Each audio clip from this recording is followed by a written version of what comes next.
Oh, yeah. This is vibes and stuff. Check it out. We're diving in with a world collide.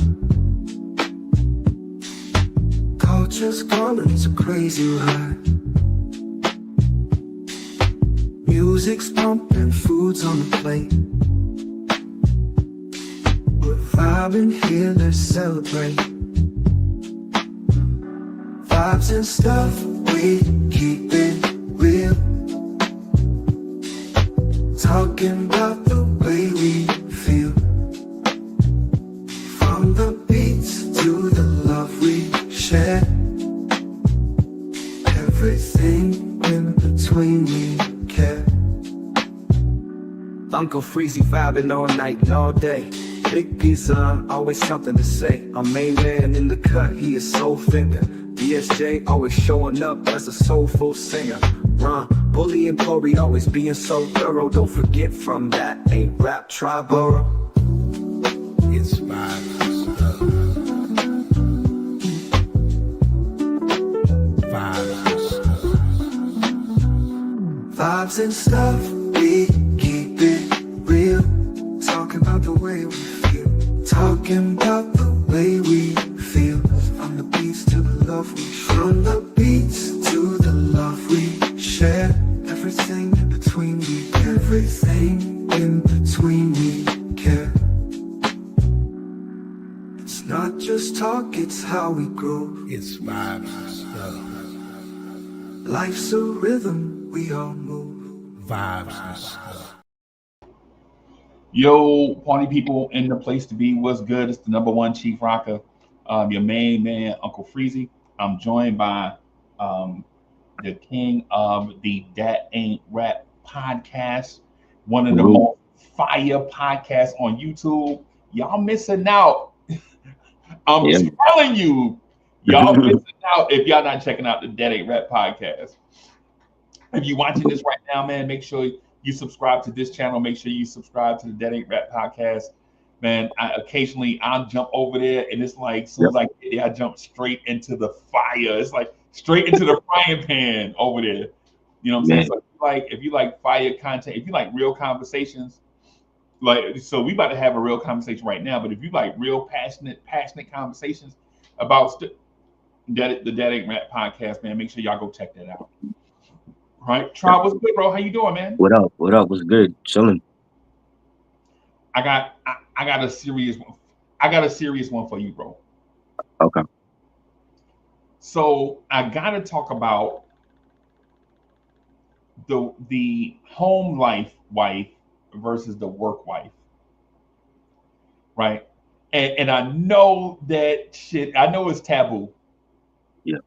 Right. I know it's taboo. Right. Mm-hmm. And it's taboo on levels. Like, first of all, it's taboo because it probably shouldn't be happening. Right. But then it's taboo talking about it. Mm-hmm. Right. Because like when you hit the clock, you off your husband's shift and you going home to your real wife. Right. Or your real husband or however it go. Mm-hmm. You know what I'm saying? So I'm going to spit some stuff and I'm going to keep it a stat. Like, I ain't gonna sit up here and tell no lies like Fat Joe or somebody, like make up stories on the go, like I'm Fat Joe or somebody out here just, you know what I'm saying, fabricating just to have a popping podcast. I ain't gonna do that, right? I'm gonna speak my truth. I'm a little guy, well, not little physically, but in terms of I'm not famous. Right? I'm not a famous guy. I'm just an everyday guy and living an everyday life. But I'm gonna share my everyday experiences with everybody, you know what I'm saying? Because they understand that realness. Like if y'all, you know what I'm saying, working y'all 9 to 5, if y'all, you know what I'm saying, have everyday struggle, y'all know what I'm talking about. Right. So Fritz Alcinder's in the building. Allow is in the building. Salute. Hey Fritz, man, we need you. We needed you up here, bro. I was trying to send Fritz the link back door. Pause. Ew, hey Fritz. I was trying to send you a message on X, and X is going through glitchy.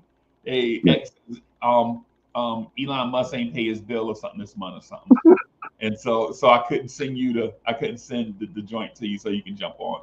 I'll put it out here though. I'll put it out here because I really need Fritz's. I need some um expertise from Fritz, right? But so let me say this: work marriages are real. Right. They are real, and you don't go to a job thinking you're going to get you a work wife. Sometimes they just happen, right? They just happen, Mm-hmm. right? And I'll share a story with you. This is before I was dating a woman, and we were serious. This is before I'm married though, right? Mm-hmm. I was working with this lady, and she was a cutie, right? Okay. She had like a British name. I think her name was like Cindy or something. Like a beautiful, dark, super chocolate baddie, right? Right. Right. And so we never even talked to each other or whatever. But she'll Mm-hmm. see, and you know what I'm saying? Back then, you know how when you're young, you know, you have your lady, and then you be trying to do a little something on the side. Nothing serious, but if something comes through, something perfect, like I'm gonna Right. check the temperature on that. You know what I'm saying? Like Right. you know, a little something. So I'm working over, right? Because I need bread. Right? Like I'm working overtime because I Mm-hmm. need money.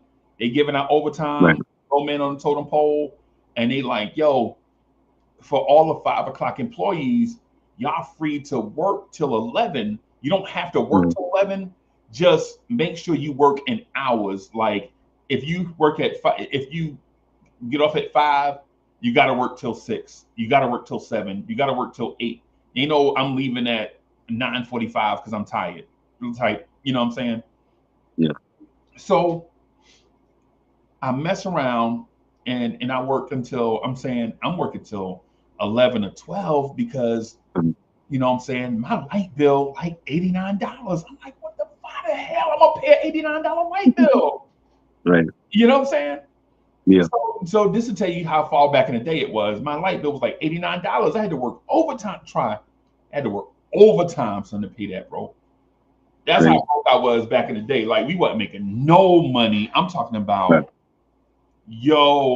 about so anyway, I commit to like 11 o'clock. Mm-hmm. She on the same side of the building, but they gotta work over because they have a project that's due Monday morning. Right. So she on the real worker side and I'm on the support side. Mm-hmm. So I go outside, I'll take my 15-minute break to go smoke me a black and mild. It's like 45, something like that. Yeah, Fritz El Right. Sendog in the What building. up? Salute. Salute my Salute. guy. Hey, what's up? What's going on? Akbase. Yeah, Sakfase. Akbase. Yeah, but so true story. I go outside to smoke a black and mild, but I leave my lighter in the desk. Don't ask me why Mm-hmm. I have a lighter in the desk. I should have it in my pocket, right? I'm not going to smoke in the building. Anyway, things happen. I go back in the building to get my thing, and she walking out the door, and she frustrated. She like, and I'm just walking beside. I'm like, man, oh, this chick, man, whatever. So she go outside, and this will tell you, I'll tell you how old I am. Y'all remember the car Sterlings? Anybody remember Sterling? I drive a red Sterling in the seats recline. I love it when a lady treats me kind, have a something on the tavern in the green, and have a glass of wine. So,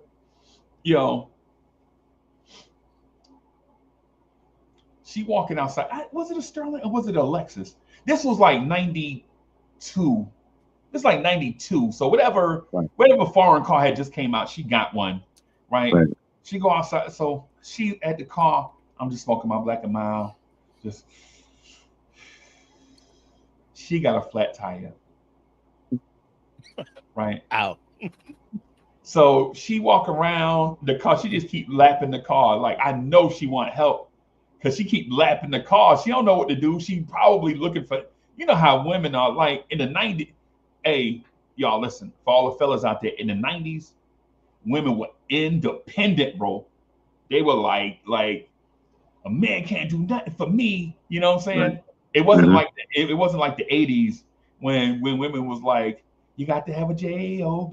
If you nah, it wasn't that. In the '90s, they was like, so she's circling the car, and my man is like, yo, Uncle Freezy, you gonna go over there and help her?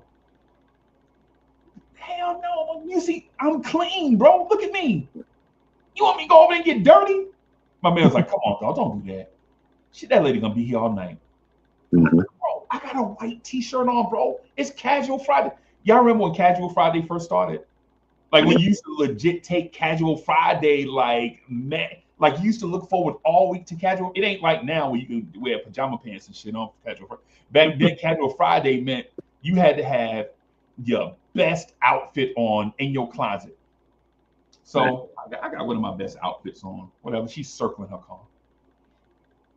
I go over there. I'm like, hey, you need some help?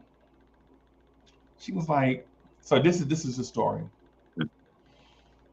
I came out here about 3:30 and saw I had a flat tire. My boyfriend said he was gonna be over here at 4:30 when he get off from work. And this is like 6:45, almost 7 o'clock. Right? It's like your boyfriend, he ain't come and fix your tire. No. And I was like, hey, listen, I'll help you, but you gotta give me $50. And she's like, $50. And Fritz, that's my icebreaker. That's game. I'm just saying this is how you holler at the lady, like, yeah, hey, I'll help you, but you got to pay me $50. And she's like, $50. I'm like, no, I'm just kidding. But listen, you gotta do something because if not, people gonna think you taking advantage of me out here.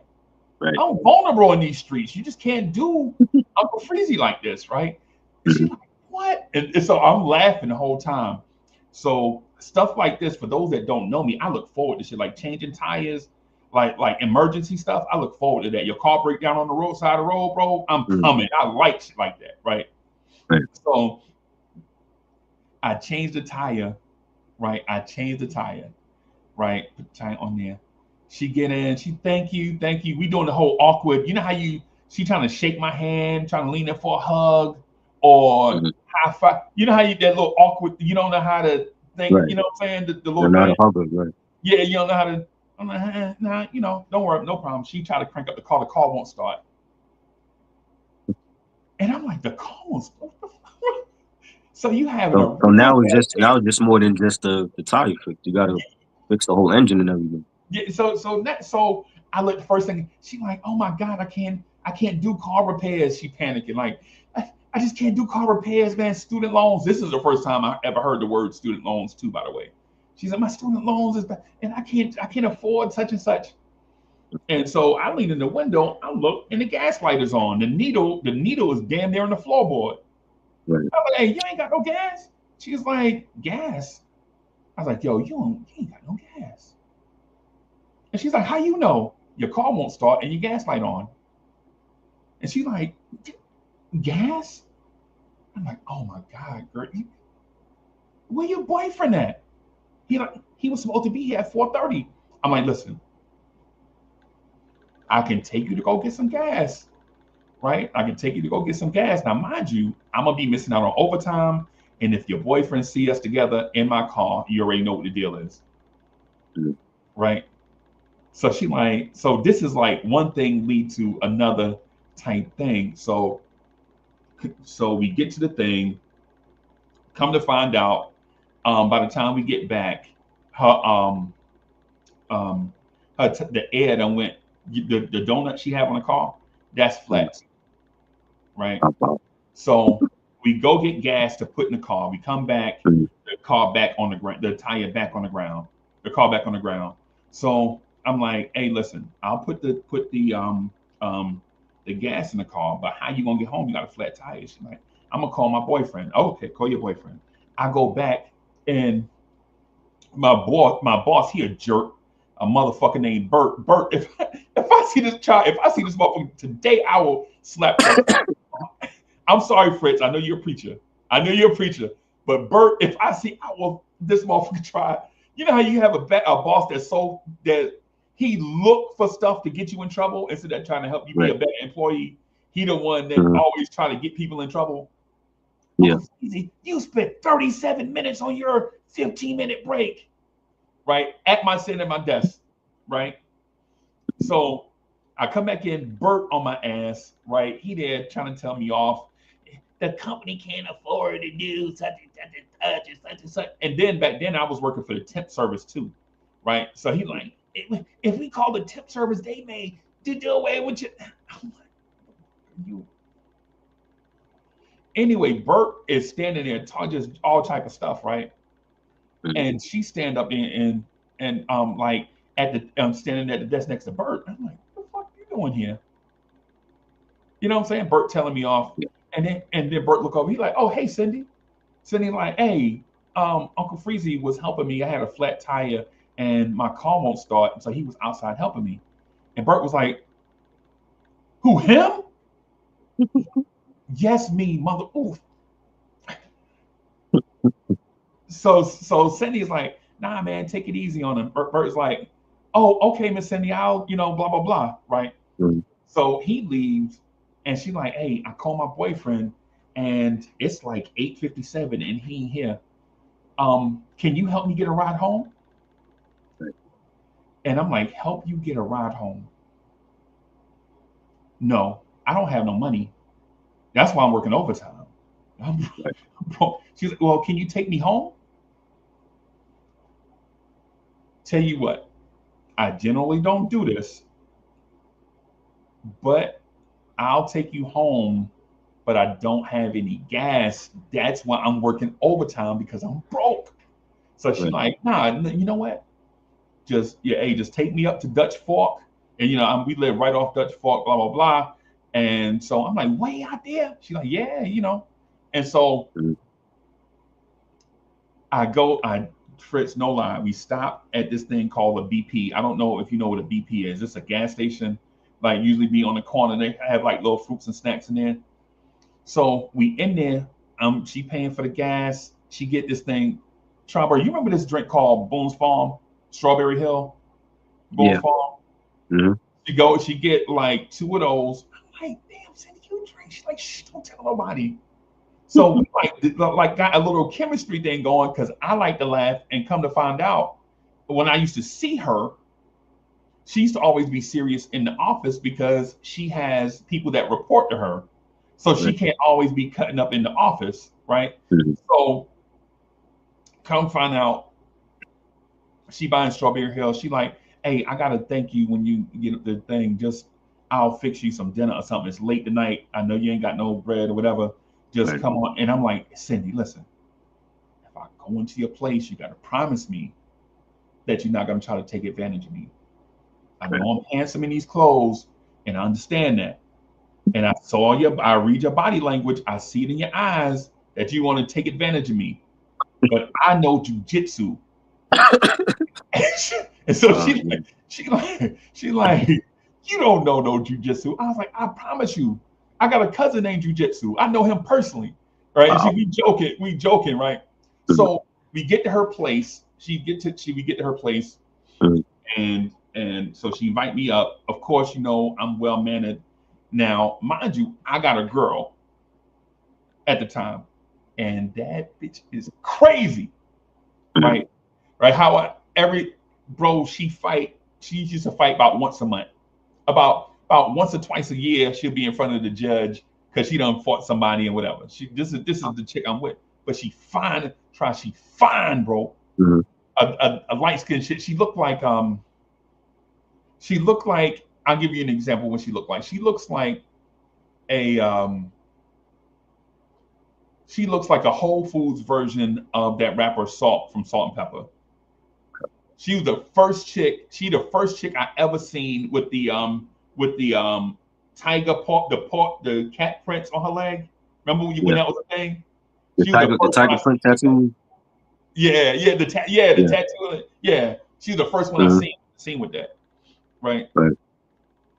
So I I don't have a cell phone and I can't call my girlfriend from this lady house. Remember, logistics mean everything. If I call Mhm. my wife, I mean call my girl, if I call my girl from another lady house, y'all already know, and my girlfriend crazy, y'all already know the vibe, Mhm. right? So we go up there. I go up to her place. She's like, "Nah, just have a seat, man. Just I promise you, I'm gonna whip you up something. It's gonna take like 10, 15 minutes." And so I come from a cooking background. I don't cook no more. The women in my wife cook. I mean, the women in my life cook. Like my mom cook, my wife cook, even my daughter cook, my grandma cook, my aunties and them, they ass cook, right? Right. You know. And so I'm like, she gonna whip me up something in 15 minutes. What the fuck kind of shit she gonna cook for me? I don't even eat at every place, bro. It gotta be something. So she does this thing that I have never seen before, but it was so impressive, right? She microwaved me the pizza rolls. Remember when pizza rolls first came Yeah. out? You Hmm. remember pizza rolls, the little thing, the little squares, the little, Yeah. you know what I'm saying? That got the little meat in there, whatever. She microwaved them and like rubbed some butter on it and gave me Hmm. like 5 or 6 of them. She was like, "Hey, I know you thought I was gonna do Thanksgiving dinner, but this is the extent of what I do in the kitchen. I I microwave the hell out of stuff." And it made me laugh because in my mind I'm thinking, "Hey, every woman can cook." Wrong, wrong. So anyway, I get the thing. I get the thing. She offered me something to drink. I'm like, nah, yeah, I ain't gonna drink and drive. Go back across town. I can't go back to my girl smelling like Strawberry Hill. You feel me? You know what I'm saying? Yeah. And so eat the pizza rolls, put like Fritz, I be trying not to say that N word, but sometimes I will act like that though. When she had her back turned, I grabbed like 4 of them and put them in my pocket for me to eat in the car. Wow. So anyway, we get back to work the next Monday, and it's like a chick is having like a baby shower that week. And my boss Bert is like, nah, y'all ain't going to the baby shower. Y'all only go on your 15-minute break. He a jerk, you know what I'm Mhm. saying? So Cindy calls me in the office phone. Right. I look, I'm looking at the phone. I'm like, I'm looking Office 18. It was like a weird. You remember the Fritz? You remember the old phones where it didn't have the name on it yet? It just had where it was routed from. The old, I think it Yep. was like Intronic Hmm. phones where everybody had like a office. Like I think I was like, Extension. yeah, like Yeah. I was like 227 or something. Yeah, like when Right. you see 227 on your phone, you got to look through a thing and it get a list of names to let you know who it is calling. And so I'm like, 18? Who the hell is 18? I pick the phone. I'm like, hey, this is Uncle Freezy speaking. She's like, oh, stop it. It's Cindy. Y'all coming over to the baby shower? And I'm like, no, I ain't coming over to no baby shower, man. Bert is my boss. And she's like, I gotta tell you something about Bert, but I can't say it on the phone. Right. So anyway, she like, okay, I'll bring you some cake. So she went over. Now, mind you, Fritz, mind Hmm. you, Cindy looks like the fifth member of a law. I mean, she China little baddie, bro. I mean, Mm. this lady was bad, bro. So Mm. she walks through the thing. I can hear like the heels hitting on the tile. I look down the thing. She coming. She remind me of the lady from Video Soul, not the light skinned one, not the light skinned one that was always with Donnie, Uh, but the dark one with the smooth voice, the one she that was always Madeline Woods. is No, that the Caribbean one? No, Madeline Woods. the Caribbean one. Madeline. No. Oh, the Caribbean one was Rachel. Not Rachel. It's not Rachel. Not the Not light Rachel. skin one. Not Rachel. It was the dark skin one. The one with the gray eyes. I know Madeline Woods had her own show on there though, but I don't know. I can't remember if she used to host Video Soul or not. Yeah, the one she yeah. So she was walking down the thing, bro, and she bring the Mm. cake, and like my homeboys is leaning out their cubicle, like, oh, what the fuck? You know what I'm saying? So I'm like, Right. my man is like standing up. He like, yo, who she bringing that cake to, son? Is a dude. Hey, don't lie. Hey, yo, hand to the man. I used to work. So I worked with a dude named Ricky. He used to make us call him Shot, right? He's Mm. a dude from Brooklyn. Man, I'm from Brooklyn. Son. Like, dog, we know, bro. Everybody I know from Brooklyn, New York, every day they say they from Brooklyn, New York. We don't need to know, bro. They tell me every day. Right. Right? And so Shot like, yo, Uncle Freezy, she come over here. So she bring the cake. You know, Fritz, you know, it's the old school sheet cake. You get out the deli section of random grocery store, say congratulations and whatever, and you got the pink icing and all that on it. So she bring the cake and she put her hand on my shoulder and like, hey, you need something else? Now in my mind, you know, I'm a dirty motherfucker. In my mind, as soon as you say that, as soon as you say you need anything else, in my mind, I'm like, I turn into Prince on the spot. Right? So Wow. I'm like, yeah, how you gonna have me eat this dry ass break room cake without something to drink? And she's like, you want me to come back? And I was like, yes, I want you to come back.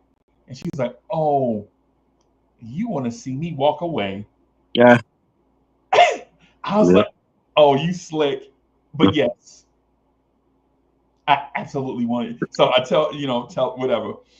And so Shot stands up. Like soon as Shot get back, like no lie, she probably got about 4 feet away from us. And Shot standing like, son, she fine. I will knock that down, son. And she 5 feet away. She ain't even got down the hallway. Wow. But this is Brooklyn. If you have any friends from Brooklyn, this is what you have to deal with on a daily basis, right? Right. So she go back and she bring like the red Solo cup, right, full of whatever. And I'm like, yo, you don't put that in here, right? She's like, yeah. You ever heard of aphrodisiac? And I'm like, I heard of yak before. You put some yak in there? And she's like, yo, fool. And so she leave, whatever. Yo, no lie, Fritz. Everybody stand up, right? And is looking. I'm talking about the crew. I ain't talking about the whole workspace. Right? I'm talking about just the, you know how you remember bullpens where cubicles will be in certain sections. Like there'll be a bullpen here, a bullpen over there, but it's like cubicles, whatever. So and at the time I didn't even have a computer. This is to tell you how far back this was. I just had a desk, no computer, right? No computer, no nothing, just file cabinets. And so because I had to do sorting, check through people's stuff, make sure that people that submitted their stuff, they had all the papers and stuff, and then put them in the file cabinet in alphabetical order. That's what I did when I first got there. Well, not when I first I got there. I was a runner, be the person that used to push the cart that had all the stuff in it, and then they told me to, but whatever. And so this go on for like 2 weeks, and then she started coming to me with little stuff. She's like, "Hey, Uncle Freezy, such and such got a heavy box out by such and such. You mind going to get the box for such and such? You know, she older." And I'm like, yo, Bert, you know Bert trying to fire me. Man, don't worry about Bert. And so I get up, I walk past Bert. Bert look at me like, where you going? I just keep on going, right? I'm like, if it get me fired, I'm gonna be mad. But I go, and so on the way coming back, I see Cindy talking to Bert. Bert turn his heels and go back in his cube. He don't say nothing. Right? And I'm like, oh shit, this got the power. Right? And so we started doing each other little favors. Like anytime they need like a man to do stuff, they wouldn't ask the dudes over there, they'll come get Uncle Freezy. And sometimes I take Shot with me. Shot be like walking with me, you know what I'm saying? Like Shot legit was the street dude who was trying, the street dude trying to get his life in order, what I'm Yeah. saying, trying to get in. And so I take shot with me. Bert looked like, oh, like he want to say something, but he can't, right? And so this go on for like a little bit, and then her friend comes to me and says a term that I never heard before, but it was so cute, I thought it was innocent. Right. So I'm in the break room, right? I'm in the break room. I asked her, like, hey, you got 4 quarters? And I got $1. And she's like, that's probably your last dollar, huh? I was like, what? She's like, Uncle Freezy, you ain't got a front. We all know that you Cindy work husband. She talk about you all the time. Swearing you broke. Now, Wow. swear I'm broke. I'm broke for real. But I don't want to tell her that. You know what I'm saying? I'm a man. I got pride too. You know what I'm saying? I Right. ain't want to tell everybody I'm broke, but I'm in here grinding, hustling, trying to make my way up the ladder so I won't be broke. Right?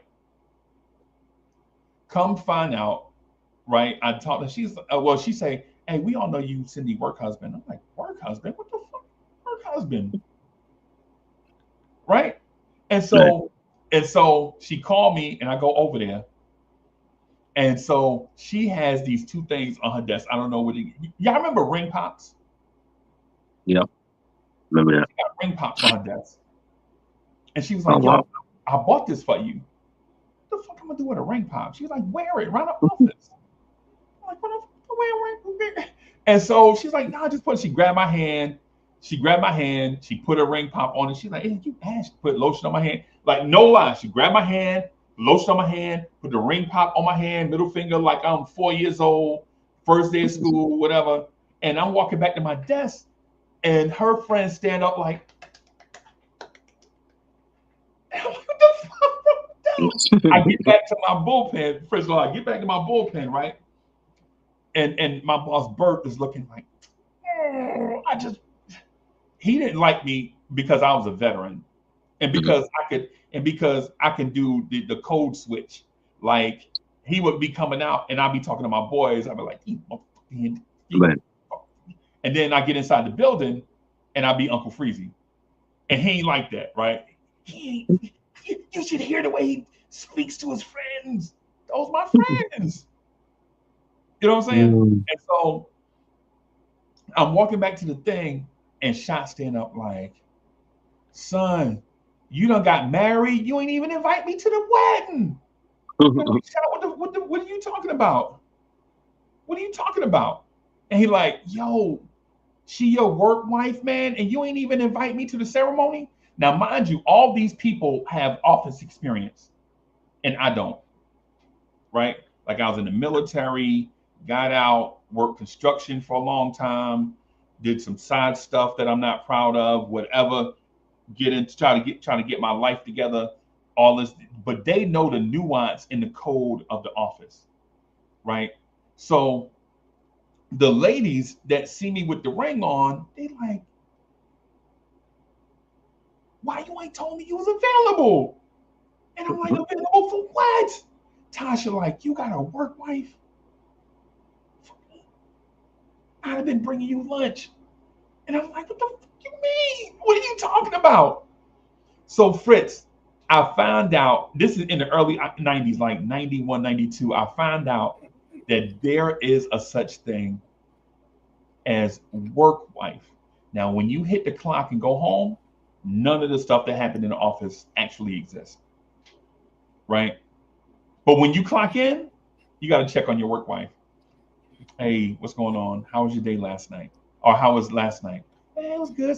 You got to get on the phone. You got to listen. They got to download all the stuff. They boyfriend, all this stuff.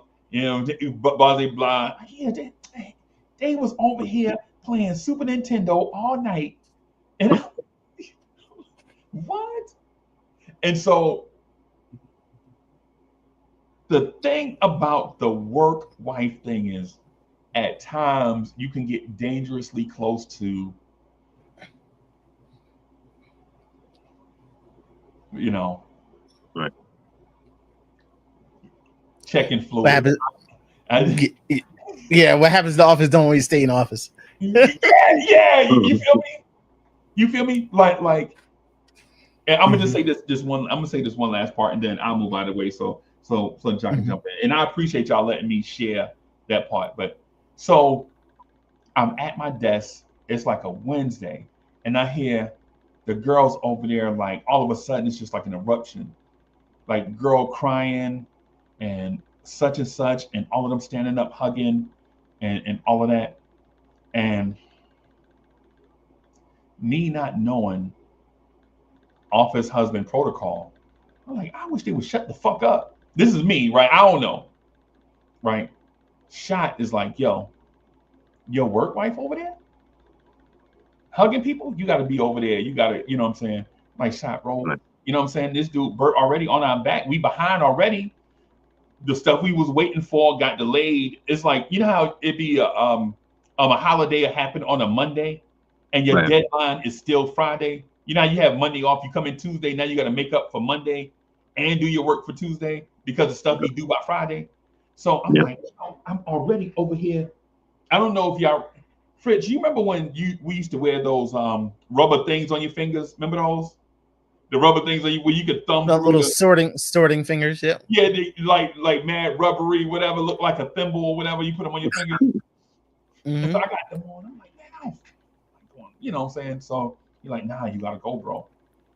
So I go over there. Bert look at me. Hey, Uncle Freezy, where you going? You know we behind. Blah blah blah. And so I go over there. And as soon as I get like in on the aisle, she run down there and she just hugged me, and all of them crying like that what's that black shit they put in the eyes or whatever. The mascara. Yeah, she got all that all running down her face. She looked like damn Batman and shit. I'm like, what's going on? But the hug, bro. Try the hug, bro. It's like, bro, all I'm saying is I don't do like, once I got married, I don't do none of this, but that I was like, yo, I already know when I go home, me and Carla gonna argue about something because we ain't argued in like 2 weeks. So I already know Carla gonna make some shit up, so it's just so that we can argue. That was my girl at the time, the one with the thing on her, the tattoos on her leg.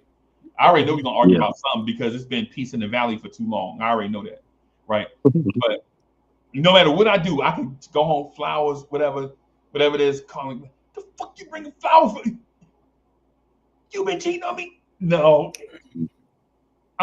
Anyway, my life is a train wreck. But anyway, I go the hug, bro. When she see me, she jump in my arms, man, and it feel like a Freddie Jackson love song.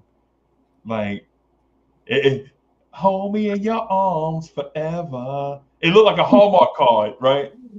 And so everybody, they like, oh, and they looking, and I can hear the lady zipping her camera like zip, zip, zip. You remember the disposable camera? Remember the disposable camera? Where you zip, zip, zip, zip, zip, and you gotta be mad fast with it because the moments don't last forever. You know what I'm saying? So she's trying to take the picture, and so.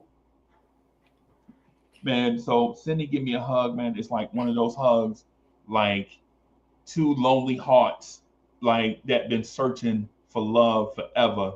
Finally, through all this stuff, finally meet each other and just, you know what I'm saying? Yeah. And so she give me the hug, man, and they like, and I'm like, yo, what happened? And she's like she's like crying, trying to tell me about what happened is, one of their coworkers husband died at work. Wow. Yeah. And they knew the dude, like they know her, that she was like the girl, right? She's like, she was again, I was new to this, y'all, so don't judge me. But y'all remember, y'all ever heard of deviled eggs? Mm-hmm. I had never had deviled eggs before, bro. The lady whose husband died, who fell off the thing at work and died, she used to always be the one that brings like, yo, y'all ever heard of like the little Smokies, the joints they put barbecue sauce on? She was the one like bringing that stuff to all the office functions. She was like the older sister, even though she wasn't older than them, she was like the older sister in a way, right? and her and they was crying at work. They trying to console her. They trying to figure Wow. out how to, you know what I'm saying? And so go over there for that, bro. And Fritz, it's like I never believed in the work wife thing until that moment, right?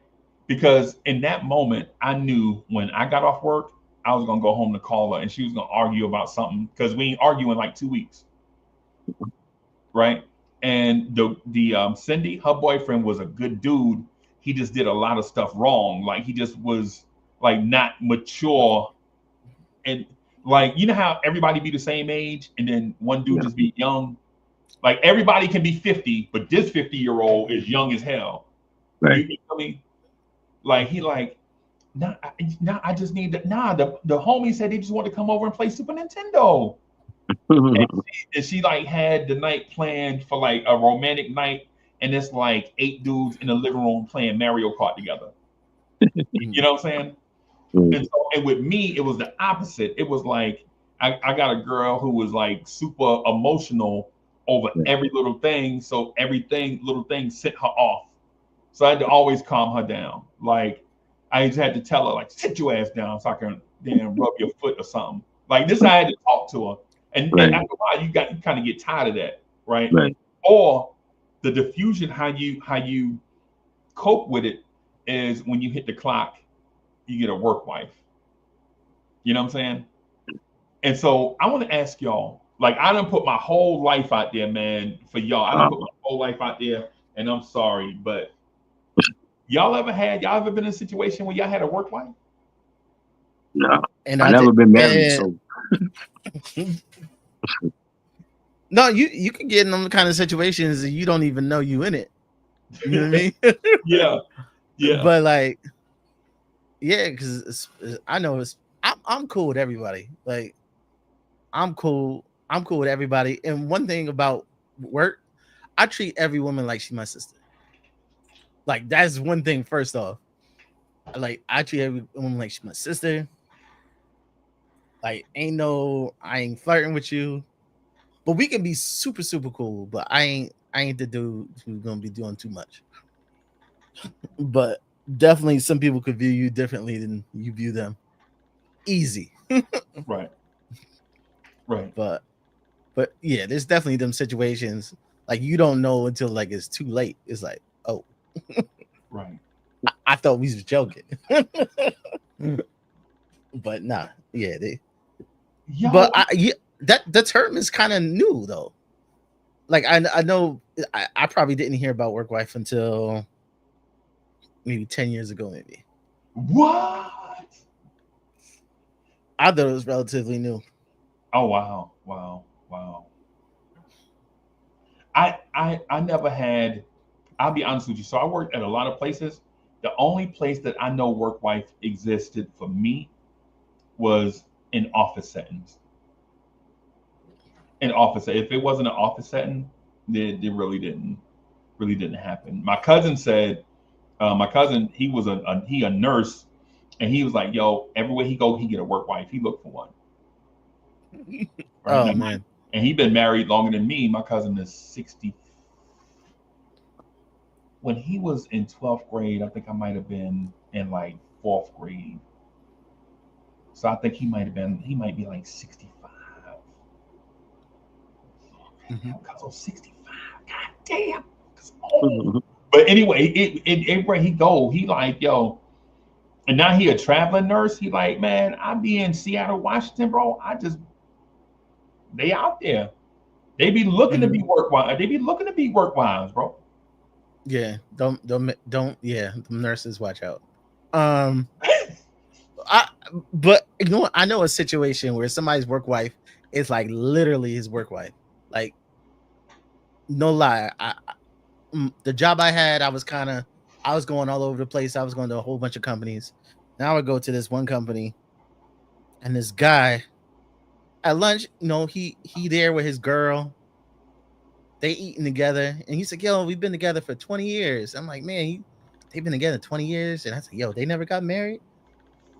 He said, "Yo, that's his that's his work wife. I ain't know what he was talking about. They've been Yeah, together 20 years until like later I get a call from his wife right. Yeah, yeah. asking where he's from. And I'm like, yo, that is not her. He said, no, that's his wife. Like some weekends he go home to his wife, and some weekends he go with the work wife. I'm like, yo, and she know ain't no secret. Wow. Wow, Wow. crazy. Anything goes when it comes to those, bro. Pimping ain't easy. Yo, I was like, Oh, yo, he kind of Tyler, I'm sorry. Did I quote Big Daddy Kane? I ain't mean to offend you, bro. Oh my God, no. We can't out of this. yo. So he be at like he be at the work wife's like family reunion. He know the fam. He know What? like they ain't no secret. Wow. Wow, bro. I could never, bro. Because I have a try. Listen, I have a rule. Mhm. I don't never date somebody I'm working with. Ever. Right, right. Ever. Back in the day, my pops told me that, like, my pops told me that when he was, you know what I'm saying, when I was young, man, he was like, I think, no lie. I guess it was like, I was like 8 years old. Mhm. Me, a girl named Meredith from across the street, a girl named Pia, my sister, my little brother, and like a couple of the people from next door, like a couple of from next door, right? Um, it snowed, and I walked up and down the block asking people for if they wanted me to shovel their snow, Right. right? And so what I found out is the girls was like, "Yo, yeah, we'll help y'all. What we'll do is we can't shovel the snow, but what we'll do is we'll go get salt out of everybody's house to kind of help you, right?" Yeah. So they went and got the salt, and then they stood outside and watched me and my little brother, the one that passed away. He in heaven now, man. Probably laughing at this story that I told y'all, but um, me and him was shoveling snow. I was 9, so that made him like 5 or something like that. Outside shoveling snow with knit. Y'all remember knit mittens? Remember the mittens Yeah. you used to put on the little kids? And so we out Mhm. there with um, mittens on, shoveling snow. And so at the end of it was probably like 4 p.m. in the afternoon, about to get dark, right? And so we about to go in the house, and I think we collected like $32. I'm thinking I'm gonna give everybody $1 each, and I'm gonna take this $25, and I'm gonna go in here, and you know what I'm saying, when we go back to Journal Square, you know what I'm saying, I'm gonna see if I can put some lottos on layaway or something, some Pumas on layaway or something. When we get there, when it comes time to divvy up the money, the girls collected the money, and you know what they did? Yeah. They split the money even between everybody, even Wow. though I did all the heavy lifting. I'm mad. I'm about to trying to fight a girl. My pop's like, man, get your dumb ass in the house. So we split the money. It was like everybody get like $7. So I shoveled snow all day for $7, and the girls was out there laughing and playing, right? Mhm. And so my pops is like, hey man, you know them girls know you like them, right? Like, yeah, you know what I'm saying? I'm Uncle Freezy, man. Like, like pops, look at me. I'm Uncle Freezy.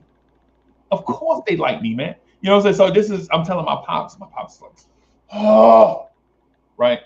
So my pops is like, one thing you want to learn about life, son, is if you can't like people that you work with. You just can't. You know what the second part of that was, Fritz? What was that? Family and business don't go together. That was a 2 for 1 for my pops. So Mhm. that's the reason why when it come to work, I'll be like, nah, I'm straight. Because can y'all imagine if I worked with Carla? Imagine the crazy girl that I was dating. Imagine if she worked with me. Not gonna work. Yeah, we would have got fired. They would have called the police on us, bro. Yep. I'll be right back. And that ended the story. Man. Man, I got crazy stories. But yeah, So I try to stay clear of it, but you know what I mean? Unc stories be like a whole book, yo. I'll be like, yo, this you gotta write this, man. This is crazy. You know. Somebody, man, my life is a book. What your coffee table leg short or something? You just need something to make your coffee table even. You know what I'm saying? Yeah. Fritz, ain't no way you gonna tell me that ain't never happened to you, bro. Oh, what part? Oh no. No, but you know what? People like naturally pair up. I mean, there's people are like, there's like one person in particular, like I would always go to lunch with. You hang out, you do breaks together. For me, it was just like, oh, they just cool people to hang out with at work. And then it'd be a little deeper than that. Um, yeah, because I didn't know until like somebody later, somebody was like, yo, ain't you and so together? I'm like, yo, what do you mean? So y'all, she be talking about you. I said, oh, I mean, she cool. Right. Nah, she be talking about you. Okay, Yeah. she cool. But like you know what? I didn't really know anything was wrong until like one time she needed a ride home. And her man met me outside. Yeah. Her man met me outside and like was like grilling me. I'm like, yo, why is this dude? Why? I'm just giving her a ride home. She needed a ride home.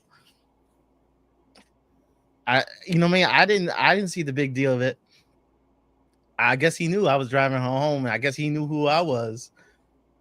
And then I didn't think any of it. And then somebody was like, "Yo, heard you drove her home the other day. You heard you drove her home the other day." I'm like, "Yeah." She said, "Yeah, you didn't take your opportunity. She wants you to take your opportunity, and you didn't take it." Well, I don't know what you talking about. I was giving her a ride home. Yeah. Nah. Yeah. It happens a lot, bro. It happens more than you think. I see. Mm-hmm. Or more than, well, not you think, but more than people think, I would say. Right. Yeah. And for those, thank you for everybody who watching us on X and watching us on YouTube. If I bored you with that story, I'm sorry. I'm not gonna sit up here and tell you a lie like I'm Fat Joe or somebody. I'm just a regular person living a regular life. You know what I'm saying? Just regular bills, just like y'all, man. I ain't just gonna make up stuff for the internet to see if I can make internet friends. The reason why we do this channel is because it's a vibe. You know what I'm saying? That's it. We do it because it's a vibe. We get to hang out with y'all and you know what I'm saying, chop it up and exchange stories and exchange ideas and thoughts and all of that, man. But what happened? I just wanted to put a bow on the story. Um, on that job, I wound up getting a promotion. Matter of fact, Tromber, the same job. Remember the job I told you, um, um, um, the Sir Mix-a-Lot, the lady that told me to come to the thing and told me to take all the food because Oh yeah. I was like, Yeah. it's the same job. And Wow. the lady that invited me, the lady that put me on the dance floor when Baby Got Back came on, Right. that was Cindy's boss. Oh wow. Yeah, that was Cindy Boss, right? And so she had knew me from working late, like because I work because you know how they put and I know this is so prejudiced and probably wrong, but like all the new people, all the disposable people, they put them by Right. the exits. So when they fire them, they just walk them straight out the little. And when you important, you work deep in the building, like by the windows and by conference rooms and Right. all. Friends, like you know that's true, bro. You know, all the temps and everyone, all the low totem pole people work right by the door, right? Whatever door it is, that's where they put you, right? So anyway, the dude Bert wound up getting moved somewhere else. right? My guy Shot wound up getting his job. Shot had been there longer than me. He was more qualified for that job. I wound up getting moved somewhere else because I hate to say it this way, but I guess I was the affirmative action hire. Like everybody's resume was like the same and all of that. And I was a black male, young, that spoke well, that was a veteran, that could get along with people, knew how to communicate and all that stuff. So they picked me over. And I knew that was the case, but I wanted to prove that I belong. So I didn't turn it down, even though I knew that was what was going on. I actually took it and took you that as a stepping stone to better myself and what I'm saying, get better at the job and help the place or whatever. So I just wanted to say that. So I didn't get to beat up Bert, but Bert, if I ever see you again, bro, just saying. So but Fritz, one other thing I want to say about the work wife thing is the opposite side of it. Right. Cindy used to be, we used to work in a right by a do y'all have strip malls in Connecticut where it's like an office building here, a bunch of stores or something? You know what I'm saying? It's like a one big parking lot handled like 12 or 14 different businesses or whatever. All right. So Cindy used to go to the gym every morning. Right. She used to go to the gym every morning. Right. And come to work and then go home, right? My girl Carla at the time, she didn't go to the gym. She didn't care nothing about no. I'm gonna go to the gym for. She was like the kind of chick, love me, love my flaws, like that kind of chick, like the one she got razor cuts on her arms, and and I'm not saying she was gruesome, what I'm saying they like cute little, what I'm saying, like my girl will knock your girl out, like I could say that, what I'm saying. But she was the type that when she came home, she had to be Miss Carla at work, and at home, she could be herself. So when I say she wound down at home, she looked like a damn. When Carla got home, she got out of her clothes so fast, she looked like a damn a old mop when she got home, like hair everywhere. You know what I'm saying? Foot out, like socks with the hole. She cut off jogging pants, a old fucking, a damn Herschel Walker jersey. I'm like, why you out there in the streets, be fine for everybody in the street, and then come home and your ass look like, and your ass look like Riley from the Boondocks. Can you please at least try to, you know what I'm saying? Like, nah, man, I'll be out there in them streets. Look at me. You don't want to be with me, leave. Right. I'm thinking like, she crazy, but that damn Noonie is fire. Like, she crazy, but that damn, she a tiger in the bedroom. You know what I'm saying? You know what I'm saying? Like she don't do it all the time, but the once or twice a week she do it, she like that should hold you for a month right there. Like so, and for me, I'm like, okay. So, but the thing about that is, you wake up in the middle of the night, you look over, your girl snoring mad loud, got the damn bonnet halfway off her head and shit, foot hanging off the bed, and you like, and at the time, it's like beautiful women are on TV, like Jada Pinkett is on TV, Lisa Bonet is on TV, like all these beautiful vixens are like on TV, like these groups are, In Vogue is out, you know what I'm saying? And you looking at your girl like, my girl look cutie, but she just won't dress up for me. Like get up, you know what I'm saying?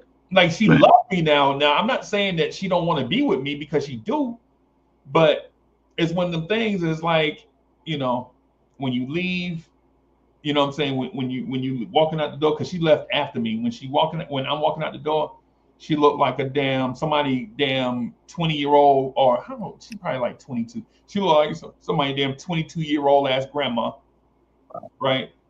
And then when she come in the house, she be fine and tired and go straight back to looking like somebody 20-year-old, 22-year-old ass grandma, right?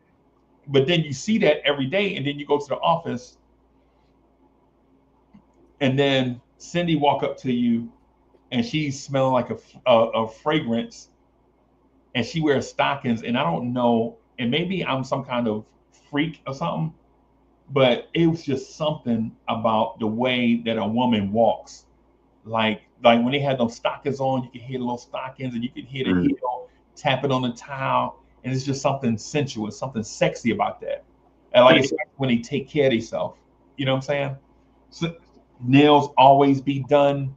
You know what I'm saying? You don't never catch them on the chat lip day. You know how something you catch me, my lip be time be like, never catch them on like the chat lip day. You never catch them on the bad makeup day. You never catch them on like always be immaculate, right? And so you know what my brother told me? My brother told me like, shit, maybe Carla had a work husband. Mm-hmm. A lot of people. Maybe. No, like I honestly, I've been at a lot of workplaces where like people are miserable at home, and the one place is like they escape is work. Is work. Workers they escape, and they have their little work fantasies, and home is one other thing. Yeah. The one thing about Cindy though, she was not breaking up with her man. That's the one thing I would say. Like, yo, if he ain't no good, why don't you leave him? And she's like, and do what? He's Cindy. It's because he's consistent. He does something consistent. he probably knocking that thing. And you know, you never know. You never know. And not to get edgy, not to get edgy or whatever, but you never know why people be together. It's kind of like when you see an ugly person and a beautiful person in the mall. You're like, how the hell that happened? Somebody must be. Yeah. I have one coworker, and I always be asking, like everybody in the job was like, yo, she mean. People didn't like her, and she always had an attitude. And you know, I'm always nice to people. No matter, even if you nasty, I'm gonna be nice. Eventually, I find out she in some arranged marriage. Her church set up. She frustrated. So, she's frustrated, but she be nice to me, and she bring me like food to work. Like, but she's nice to me because I was nice to her. But like, at work, at home, she going through it. So when she came to work, that was her way to be not mean to other people. You know what I mean? Yeah. But if she eventually like you, she was nice to you. But yeah, you don't know what they're going through at home, and like work is kind of like the escape. I ain't gonna front. I've seen the work husband thing, the work marriage thing, go all the way up to like crazy levels, right? I had a boss, and he was like, let me describe him. I was in my mid-30s. He was in his mid-50s. Starchy, classic white guy you think a boss is gonna look like. Khakis, brown shoes every day, the Kmart cross grid shirt type, you know, $20 watch,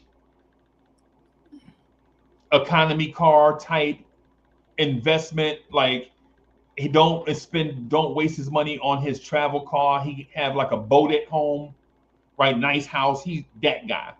Went to a big school. I think he went to Georgia. I think he graduated from Georgia, got his master's from Georgia, all of that stuff. All his project management stuff from Georgia. You go in his cubicle, Georgia Bulldog stuff all over the place, right? He had a work wife, but he wouldn't call her that. he wouldn't call her side piece. He like, Uncle Freezy, I love you, I like you, man. You my guy, but you can't just say, because I'm the co-worker that will say anything when it's like us together, but I'm mad professional around everybody else. Right. Like around the support, I ain't saying nothing out the way. But when it's just us, I'm like, bro, you gonna have to buy her dinner later. Like, oh, did I tell you? He'll threaten me. You say, well, we're going to HR. Right. I don't care nothing about HR. I don't care what. So this is what, how you be scared when they say HR. You be scared, but you got to act like you be scared. You know what I'm saying? Right. I just said dinner. What? So anyway, he had a work wife, and before he sat down at his desk, she was bringing coffee to his desk. Right? That type. Have his mail sorted by date on his desk. Asked to get her shift change for 30 minutes before so that she could do all this stuff for him.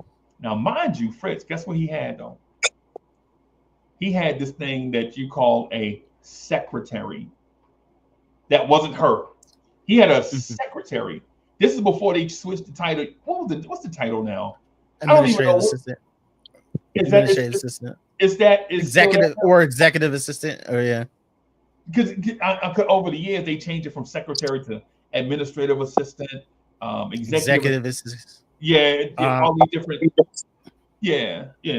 And so he had one of those, and she sat right outside of his cubicle. Was about 4 times bigger than everybody else's, right? Like he had one of those round plastic tables in there. You know what I'm talking about?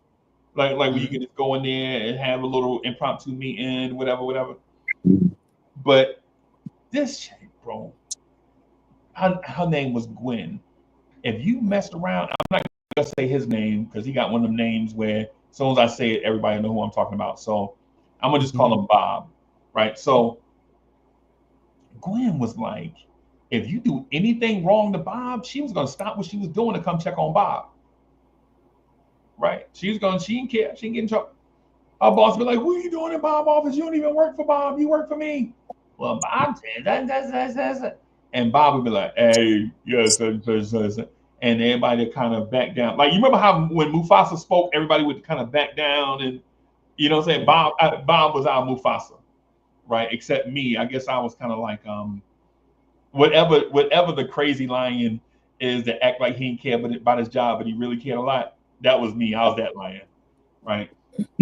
But even he had a work wife. I remember one time, me and Bob worked late, right? Gwen worked late.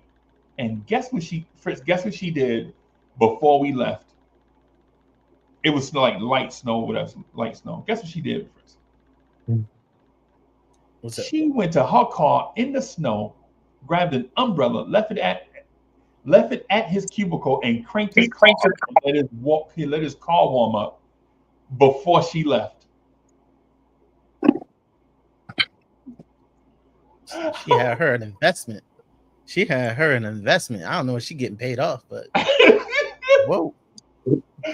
I looked at I was like, Bob, she just bought you an umbrella. And she's like, oh yeah, I forgot to give you your keys back. She just put his keys in the basket and left. I looked at Bob. Bob was like, Uncle Freezy, get your ass out my cube right now. And I just went back to my desk. Yeah. Bro, I'm telling you, the work wife thing is real, bro. Mm-hmm. Yeah. You need to watch it at work. Bro. Yeah. Try, you ever seen it go too far? A ghost? Huh? Yeah, I hear what you said. You ever seen the work wife, work husband thing go too far? Nah. I never experienced that. I've seen it go too far. Really? I ain't gonna say no. Hey, so let me do this before it don't involve me. Okay, that's all I was about to ask. It don't involve me. All I gotta say, I was working at a certain establishment. Everybody had a very cool vibe with each other. Okay. At the job. let's just say, like everybody in the office, when I first started my first job, I was the youngest person by far. Everybody was in their 40s. I was a teenager. I started 16 years old. All I gotta say is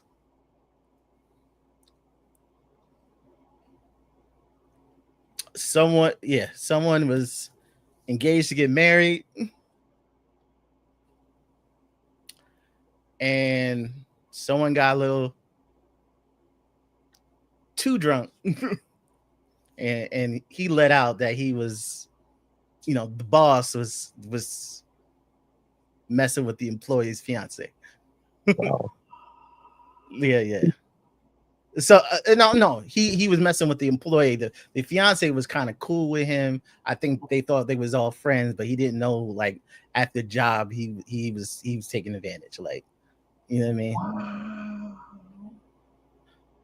Are you serious? Yeah. In front of everybody?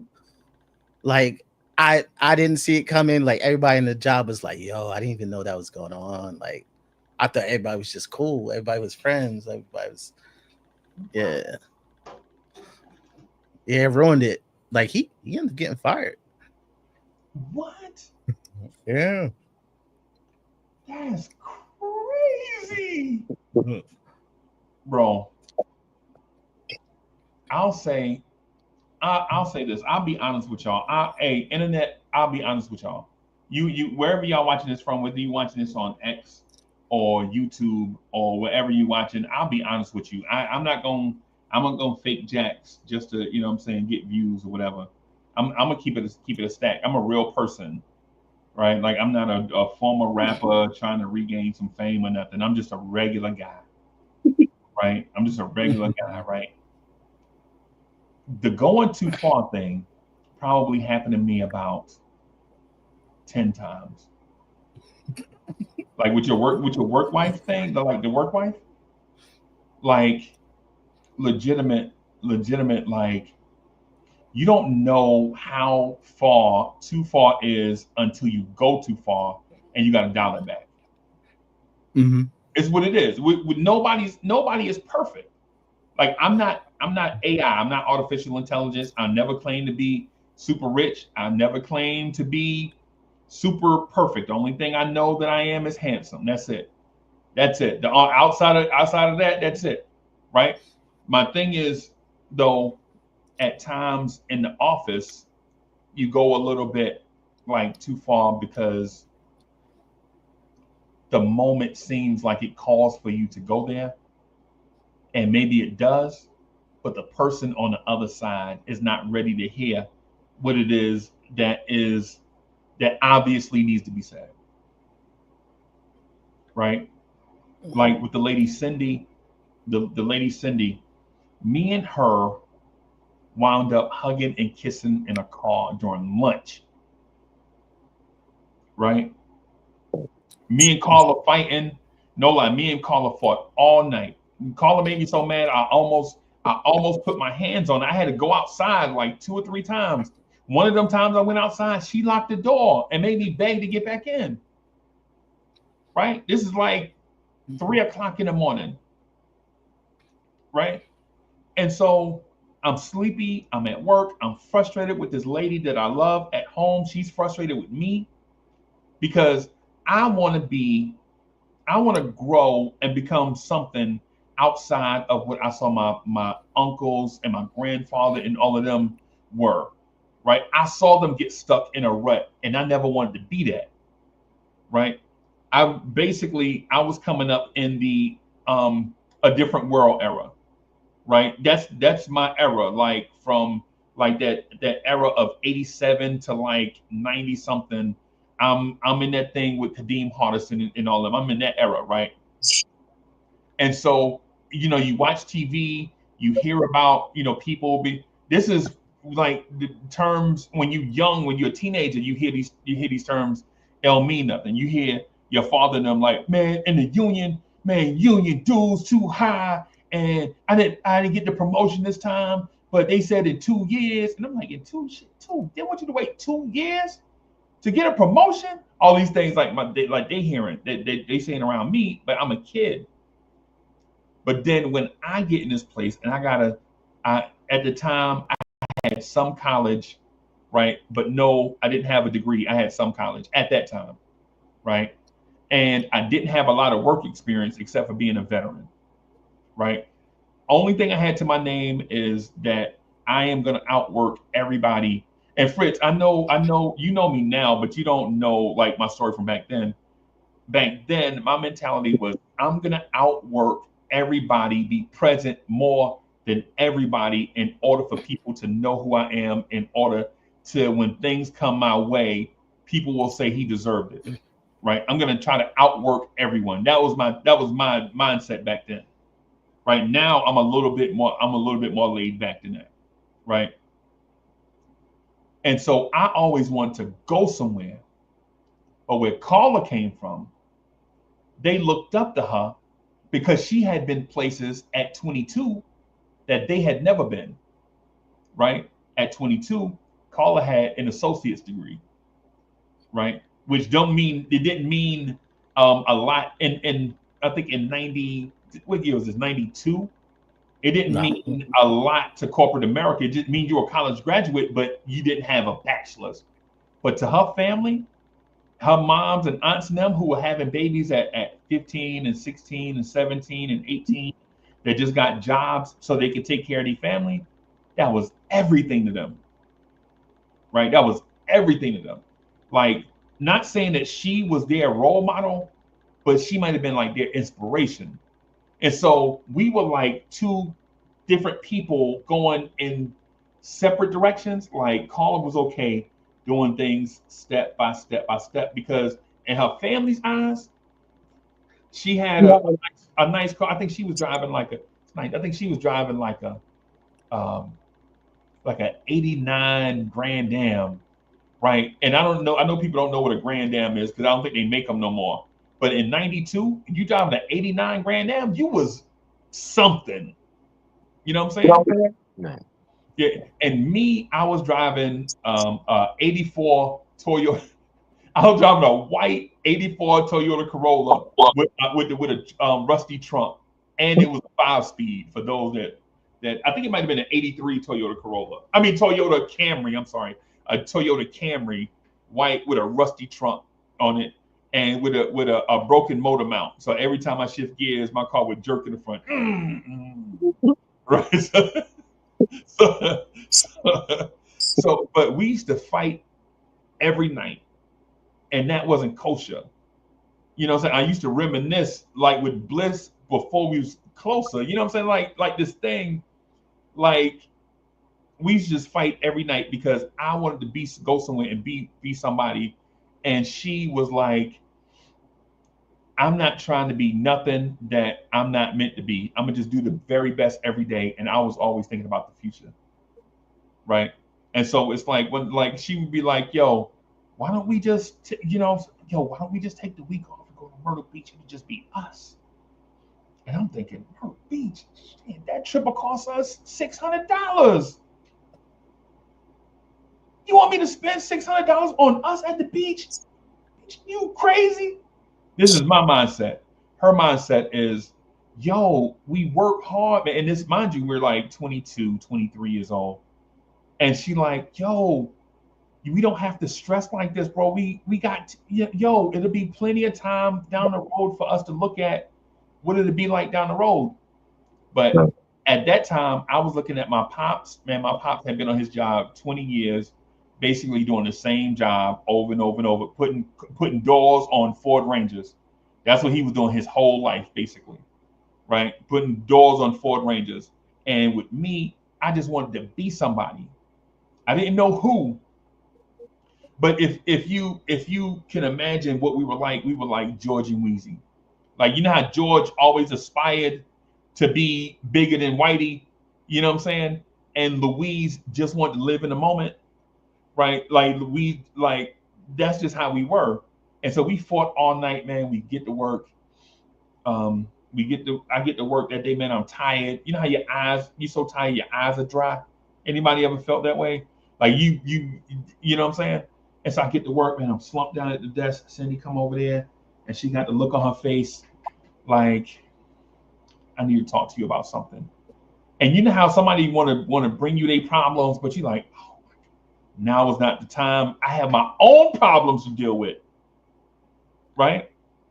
So break time comes, we go in the break room, and she sit across the thing, and she put her feet across my knees, and she just let it all out, like, he not going nowhere. He don't want to.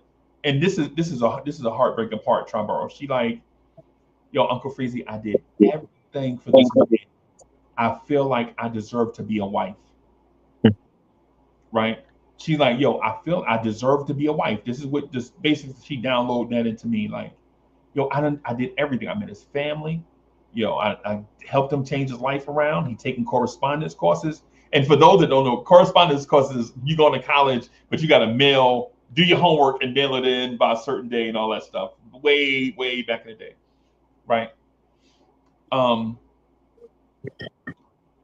They talked about marriage, and he was like, "Why are you talking about marriage? What? That was his mindset, right? Broke her heart. She come to work with a broken heart. Me, I come to work with a ton of frustration, and I'm physically exhausted, emotionally exhausted from arguing with a lady. We on two different paths. She's super talented. She's super emotional at the same time, right? And so we get to we download the thing. She tell me, and she was like, "Yo, I gotta cry, but I don't want these people to see me cry." And so we walk out to the car, you know what I'm saying? We sit in her car. Soon as she put the keys in the door, Fritz, she busts out crying. You can just see all the makeup running, all down her chin, all down her throat, all down in here, all that. I'm like, ooh. And so walk over, give a hug, like, hey, we get in the car, and she just grabbed my hand, and she just rolled over to where I am, and just lay in my arms and just hug me tight, just holding me like she got to get this cry out, right? And I'm physically tired and exhausted, and I'm listening to her story partly, but I'm thinking about Carla's story. Like, she think that, and this is the reason why we broke up, Fritz. And Carla, if you're watching, I'm sorry, and I was immature, and I should have been better, but at that time I wasn't. Ain't no way I can fix that. I'm happy where I am now. I hope you're happy wherever you are, right? But me and Carla broke up. Me and Carla broke up because she felt like I thought that she wasn't good enough. When in actuality, I thought she was better. I thought she was better than me and had potential to be the very best of all of us. But it takes effort to get there. It takes work to get there. It's not just going to happen. Like, success is not going to fall in your lap. Cindy is crying. She looked me in the eyes, man, and she was like, "Hey, you have brown eyes." Some about light skinned dudes and eyes, and some I don't know. But anyway, she just bro, she just try, bro. She just legitimately just laid it on me, man. And Right. her lips was so soft and supple, bro. Like, God damn, bro. She put her lips on me, bro. And she did this thing. Like, I ain't gonna get into all the details. But anyway, she was so into like this kiss in this moment, bro. It was like her body was like melting like into me or whatever. And like and I was thin. I was probably about Josh Hart size, about 6'5", 205 at the time. And for anybody that know Josh Hart, I was about that size, right? So I was about Josh Hart size, right? Bro, she laid it on me, bro. And I felt her hair for the first time, like really felt her hair. Her hair felt like angel hair, bro. Like, legit, it was like so soft. It was like bouncy, like And I'm like, yo, how a lady this chocolate could be this? Because I had a thing, like, I had a thing back in the day. I was like, yo, I used to do the, I had a thing for light skin. Hey, y'all can blame Lisa, right? For anybody that knows who Lisa is. If you wasn't Lisa complexion or lighter, I'm sorry. At that time, I couldn't. What? If you was darker than Jada Pinkett, to me, Jada Pinkett was dark skinned, right? If you was darker than Jada Pinkett, if you was darker than Lisa Bonet, I was like, but anyway, this lady was just like looking me in my eyes, and she couldn't, and I couldn't turn away from her. She like had me in trance, like looking at me like she had me trapped. And she had my in my body, I felt like I had to hold her in that moment. Right. And then, you know, she Yeah. finished crying. She told me to pass her some tissues out of her glove box. I passed her tissues out of the glove box. And she was like, yo, you gotta go because I gotta get myself together. I walked back in the office and everybody is standing up, looking at me come back in. And I'm like, fuck.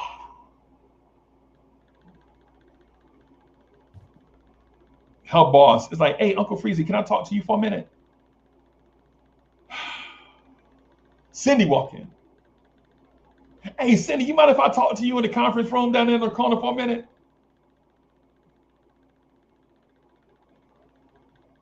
So we could call in the thing. Her boss is like, hey, whatever it is going on between y'all two, just make sure you realize that this is a professional work environment. And no matter how friendly you get, just remember how these things look in the office, and we have to keep a such and such. So her boss basically threatens me in a way like, hey, you do that again, you fired, basically, but in the nicest, kindest way possible, right? Like, hey, you can't cross the line. What's wrong with you? And so, but she a little bit older than us. Like she old as hell. Like her boss is old. Shit, how old is her boss? We like 23. Her boss is old as dirt. Her boss had to be every bit of 28, right? So she like trying to tell us like you can't do this stuff at work. So I go back to my desk. Cindy in there, I don't see her for the rest of the day. Right? I don't see her for the rest of the day. She don't come. I don't see her number on my phone. And I'm looking at the phone because I'm thinking like in my mind, I'm like, if this shit is real, when I go home today with Carla, that's it. You know what I'm saying? And so something hit me like that afternoon, something hit me like, yo, you went over the line, son. Right? You legit having a love affair at work, and you got a girl at work gonna see you when you get home. Right? You let the love of one girl basically drive you into the arms of another girl by accident. Like, how much do you like Carla? Man, I love Carla. She crazy as a motherfucker, but I love her. Like, um, Tribero, you ever heard of that dude Jimmy Cozier? Yeah. They're Great just records. sometimes I love her, sometimes I, Hmm. uh, you know what I'm saying? Yep. That is us right there, bro. That is us. Hmm. So I see Cindy walking out. I'm working late because I got to make this money. I got to get this bread. This overtime matter. Like the bread matter. Like my check was usually like 147 a week, but with the overtime, my check was like 188 a week, bro. I had like 39 extra dollars, son. You couldn't tell me nothing. I take that $39 to be balling in Colombia. You know what I'm saying? But on the way out, she don't say nothing to me, right? So I know that we crossed the line. I go home. Carla is there. Her mom is there. Her sister is there. They playing. They got. Y'all ever heard of Mary J. Blige? She playing Mary J. Blige first album all loud. I can hear it when I put my key in the door. Right. is Carla about to leave me? Right? I mean, I open the door, Carla is there. Her sister, as soon as her sister see me, she just, yeah, I remember when women used to suck their teeth and roll their neck. She Yep. said, legit would walk. And I see her mom. I'm like, hey, mom. Mom, don't say nothing. She like, Carla in the room. I go in the room. I see Carla. She just sitting on the bed. I'm like, hey, whatever you was thinking before I got here, get that shit out your head. Right? I'm here. I'm present. These are white people words that I picked up along the way by, you know what I'm saying? You know what I'm saying? Like I don't talk like I went from talking like I went like from talking like straight out the garbage can to a responsible adult by being around others that make you better. Right? And so I was like, hey, Carl, listen. Whatever it is that I've been doing, I'm committed to stop doing that and making it right. Right? Because you could see she hurt. So she had been hurt all day because Fritz, she wasn't the only one that was up all night arguing. I wasn't the only one up all night arguing. She was too. I wasn't the only one that had a bad day at work. She had a bad day at work too. You know what I'm saying? So I'm sitting on the bed. The thing is, I didn't yell or scream. I sat beside her. I grabbed her hand and held it and was like, hey, whatever it is that I'm doing wrong. And now, mind you, I'm 23. I shouldn't have been thinking like this. I should have been thinking like a 23-year-old. But I was thinking like a 40-year-old in the moment or 50-year-old in the moment. I grabbed her hand. I was like, hey, listen, whatever it is that we struggling, whatever it is that you're struggling through, we can struggle through this together. You just gotta trust me and understand that I'm young too. I'm learning. I don't know anything about in-depth relationships. Some stuff you just gonna have to teach me, and it's not gonna happen overnight. You gotta be there with me, right? And she said something to me that I had never heard from any of my girlfriends ever. She told me, Fritz, that sometimes words don't do enough. Sometimes she just wants to be held. And I don't know, I still don't know what that shit do. Or I might not understand what it mean, but I know the shit work. Like me and Carla broke up years and years ago, probably 30 years ago, we broke up. But ever since then, like when you and like me and my girl can't get on the same page, I'd be like, listen, I don't know the words to say. I don't even know what's in my heart, but I know what I can do. I can hold you here in my arms and show you how much that I care about this situation. And so I did that. And while I was doing that, while I was holding Carla, I was thinking about kissing Cindy in the car. Right? And you know what lesson I learned? Try, you know what lesson I learned? What lesson? I took this shit too far at work. Right. Like, hey, you gotta cry. You got to take your ass in the bathroom. I got a girl at home. And I saw, Try, did you see Fritz's face when I just shared my life out there? Again, y'all, I'm not a famous washed up rapper like coming out here telling y'all stories, like shooting y'all lies and stuff, bro. I'm a real person. I might be a big light skinned dude, but I ain't gonna shoot you the gas. When I mess up, I'm not ashamed of Fritz. You've been knowing me for how you. Hey, if I'm wrong, I'll tell you. If I'm wrong and I know it, I will tell you I'm wrong, right? Yep. Try it. Have you not? Am I right? Yeah, you right. I messed up. I didn't know him. Now, did I tell Carla about Cindy? Hell no. You think I was gonna get Carla to beat me up? Is y'all crazy? Carla got brothers? Yeah, and sisters. Well, okay. Right? Okay. She from that. I'll tell you what Carla is. Carla is like that girl from the Bronx that got like 3 older sisters and like 4 younger brothers. And she had all her older sisters that moved out the house. So she like the de facto mommy of like four little brothers that she had to keep in line and fight their battles for them. That's how come she tough. Her mom probably, I think her mom worked at Richland Memorial. I think her mom was like worked out there for like 40 years and retired. So her mom was always gone, and I never knew anything about her pops. So, but yeah, man, that's how I knew I crossed the line. But did I cross the line with Cindy again? Yes, because I'm a habitual fucking line crosser.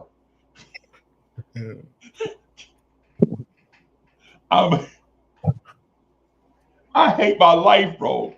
And Trambro, can I ask y'all a question? Yeah.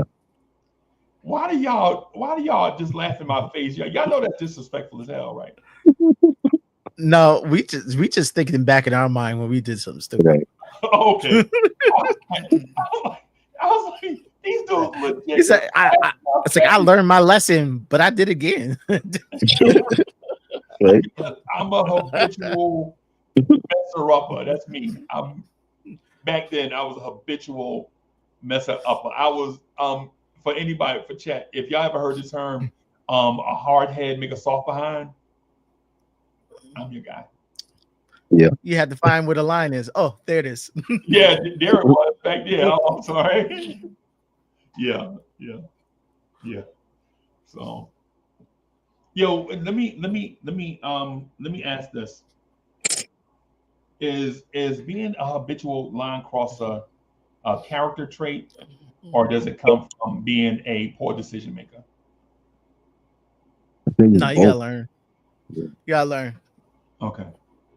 I gotta learn. I had to learn, like, you don't have to find where the line is to find where the line is. Sometimes you have to set rules and boundaries before you get burnt. Yeah. Because it don't work out well. Yeah. Mm-hmm. Yeah, man. I ain't gonna front, bro. I said the boundaries in the beginning. Y'all don't remember what I said in the beginning with Cindy? Remember all the stuff I said? Yeah. Mm-hmm. I set those boundaries, man, but I think what happened is I got caught up in the moment. I think that's I am susceptible, or back then I was emotionally susceptible to getting caught up in the moment. Yeah. We when you're young, like, you don't have enough life experience to know what you're gonna do. Like, at my age now, somebody say, "What would you do in this situation?" I was like, this is what I'm gonna do. You ask me at 20 years old what I'm gonna do, it'll be like, I don't know. Right. You don't know yourself, but you're young, you get into like things, you start to know, okay, yeah, I'm not as hard as I think I am, or this is the moral line that I'll never cross, or right. But when you're young, you don't know where them lines are. Yeah.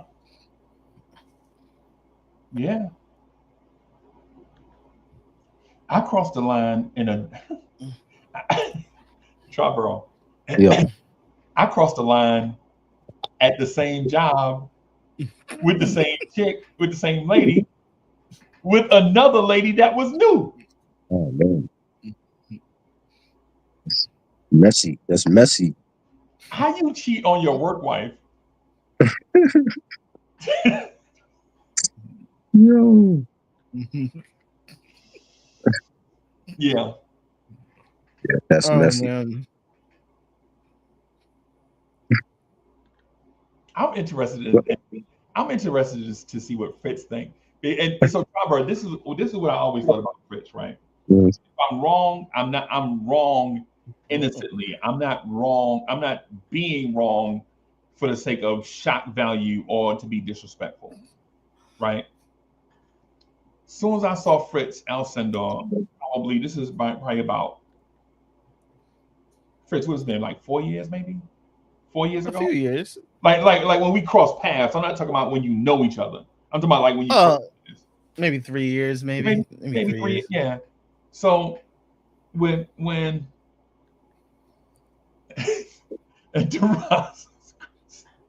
yes, I cheated on my work wife with a potential work girlfriend. Yes. But that's not the point here. Deron, stop putting people on blast. This is my story, not yours. but when I first saw Fritz, right, I was like, that's right here, smooth. Like he be sitting in the dark and shit. Like Fritz, like the type of dude that like when the ladies come around, they're gonna tune out everybody and just listen to Fritz, right? And so Fritz and I did a thing together one back in the day on the screen, and I was grilling Fritz. I was grilling Fritz, right? And Fritz was like, "Yeah, nah, I probably wouldn't do it that way." Like mad keeping us cool, like because this was the Hoodie Kev era, right? Like I could grill Hoodie Kev, and Hoodie Kev would explode and be like, "Yeah, Kevin Knox is the GOAT." It's that era, Hoodie Kev, right? Kevin Knox is gonna be Scottie Pippen. It's that era, right? So I saw for me and Fritz talking that night, right? And I was just grilling Fritz. I was like, yo, this dude is smooth, like a teddy bear, like Fritz is the type of dude that a walk in a room and be non-assuming and just be like the ladies and be like, nah, man, Uncle Freezy, we going over there, we going to Fritz's house. All of y'all? Yeah, all of us. And you look at all your homies like, well, I'll be there. Okay, y'all do it. Now, mind you, Fritz, I'm speaking my truth, right? This ain't Fritz. I'm talking about you, but this is not about you. This is me and my experience about Fritz. This is not Fritz about Fritz, right? And so I was like, listen to the way he talk. Like he be behind the question. Like he ain't getting caught up in the moment. Like you ask the question and he be like in the pocket. Like, okay, this dude got some kind of experience, man. Like this dude probably from this is but now mind you, before I knew who you are now and where you from, I was like, yo, this cat probably from Harlem somewhere. Like this probably a Harlem dude. Like this dude probably such and such. You know how you don't know, right? And so when I was thinking that, I was thinking like, that's probably how he is in the office. Fritz probably like the dude with 2 bachelors and got all kind of project management stuff from all over the country. And you know what I'm saying? He the one that lead. Yeah, you remember the telecom meetings, everybody get in the conference room and you conference people in and everybody be speaking into them dumbass microphones. Remember that? Like Fritz probably the dude that be leading them telecom meetings and all that stuff. Like the dude at the water fountain, people just walk up to him and ask him questions. And all he want to do is enjoy his 15-minute break, but he answer 30 minutes worth of questions in his 15-minute break. That's what I thought about. That's how I thought you were. Is that now respectfully, and I was like, this dude probably smashed karaoke. Like we do karaoke, that man grabbed the microphone, they probably think this man can rap. And you know what I'm saying? Just that I always thought that like you were like a Lexus driver, like a dude like that, like drive the smoothest Lexus that's out or whatever, and just be that type of dude. That's just what I thought in the beginning. Interesting. So it's true. Okay. Well, I wish. Yo, I'm looking for work currently, so I like get me a cushy little job. But yeah, I don't know. I try to keep it cool at work. Like, but I don't know. Corporately, it never really worked out. Corporate? Nah, I worked, man. I worked. Yeah. And they didn't like me. They just didn't like me. So well, Yeah, man. I think part of so try. I'm gonna incorporate a little bit of music right here. Just Mhm. Hmm. what I'm saying, it's a vibe channel, right? Yeah. So Hmm. back then, when you went through relationships and things like that, like there were like songs that would come out and it'd be like the soundtrack to like I remember talking to Carla and the song that I used to play for us is a song called "You and I" by Jodeci. Now I know people don't listen to Jodeci's "You and I" like that or whatever because they had so many mega smashes, bro. Mhm. But like when me and Carla, like our song was "You and I made her because she liked this song called "Always and Forever" by Heatwave. And I was like, that song too old, girl. You gotta come, you gotta get with the times, girl. Come on. Yeah, that's an old Like, song. huh? Yeah, that's a whole song. I wouldn't think it, but uh, But when you listen to when you read the lyrics, when you read the lyrics and you talking to a lady's heart, mm, yeah, man. mm. Yeah, man. So, hey, try. Yeah. Is there a song that as soon as you hear it, it make you harken back to a past relationship? It's a lot.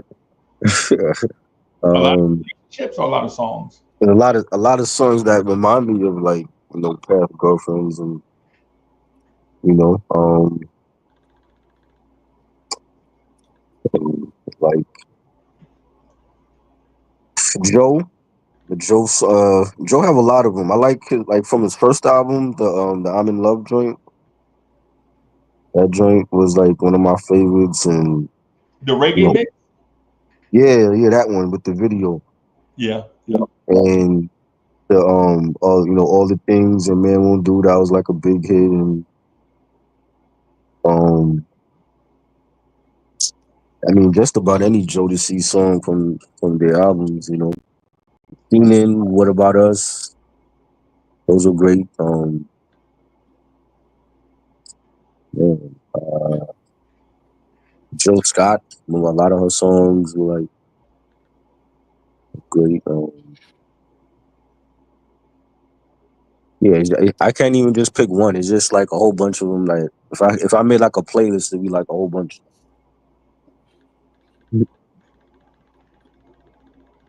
Yeah, I don't have a whole bunch of girlfriends in my past, but Keisha Cole, You used to go with the Keisha Cole?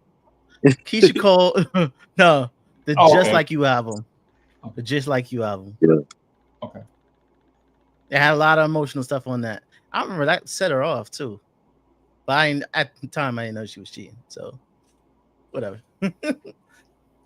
No, I Man, played the song and she got kind of upset. I'm like, oh, okay, uh, you you never know, never know. never know.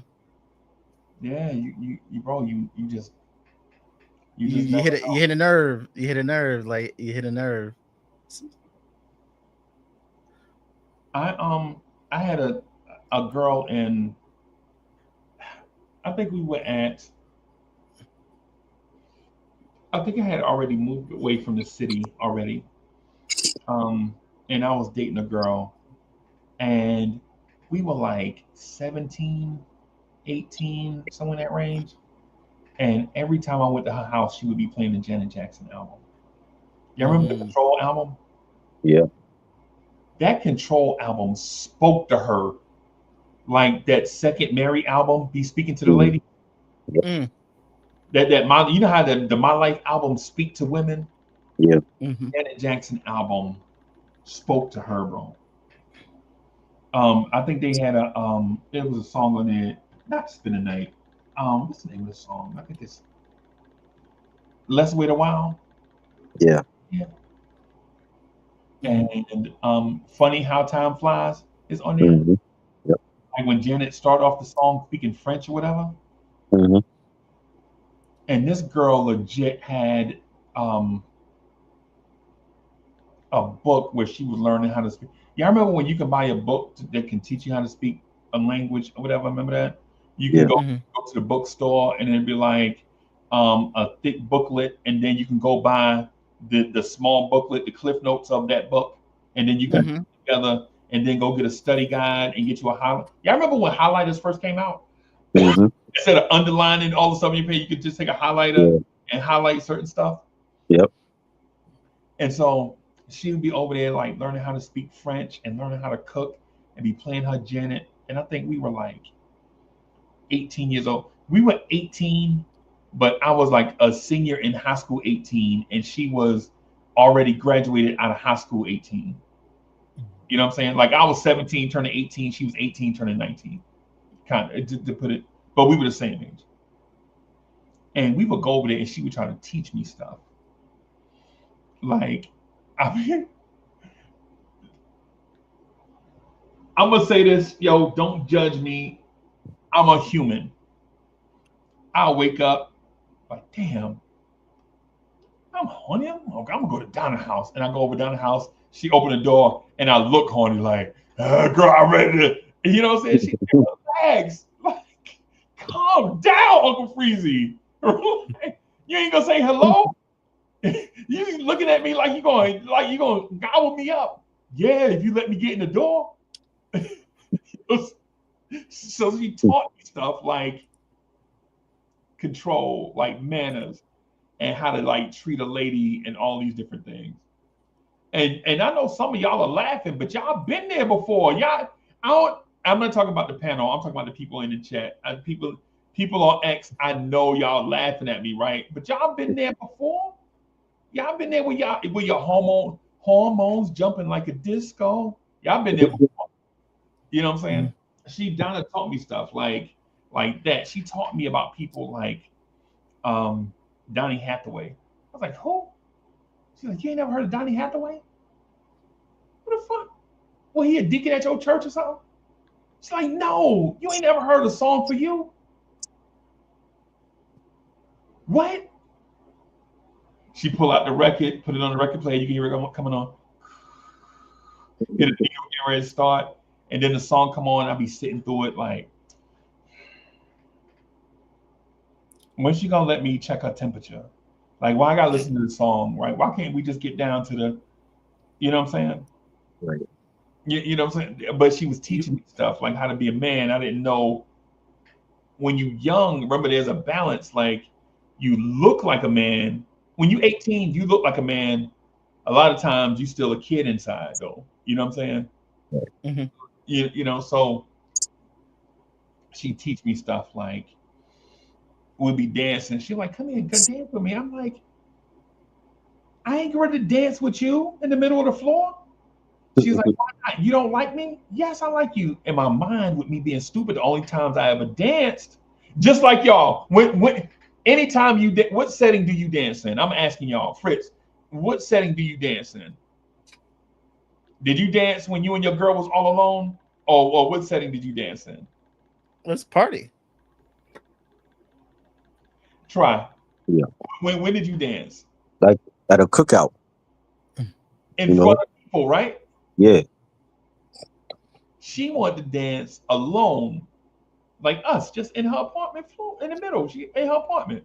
Right. And I'm like, why you want to dance? Ain't nobody here. And she was like, that's exactly why I want to dance with you. Right. And I still, to this day, I still don't understand it though.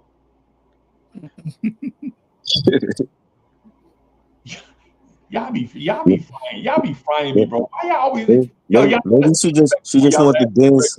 She didn't want to dance like with a whole bunch of people around. She just wanted to dance with you. I still don't understand it, bro.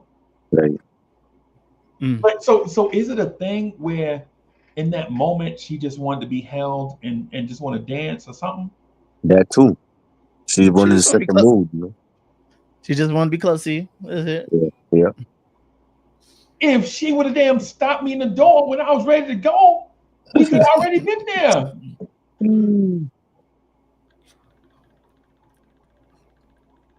But then again, if I'm the lady, I'm thinking, like, as soon as you open the door, do you just get busy?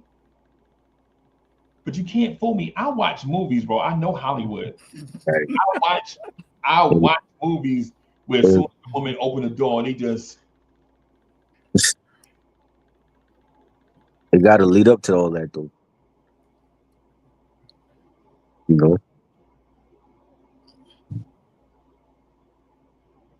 know, like she could have on like a nice, lingerie and set the mood, turn the lights down, give you a glass of wine, and she playing some Smokey or some Barry White. It gotta lead up to all that. You can't, I mean, I know that now, but when you Mhm. Yeah. Freezy wasn't on his grown man stuff. He was See, I was see, 18, bro. Freezy was in college mode. He was in right, college freshman mode. right. Like, yeah.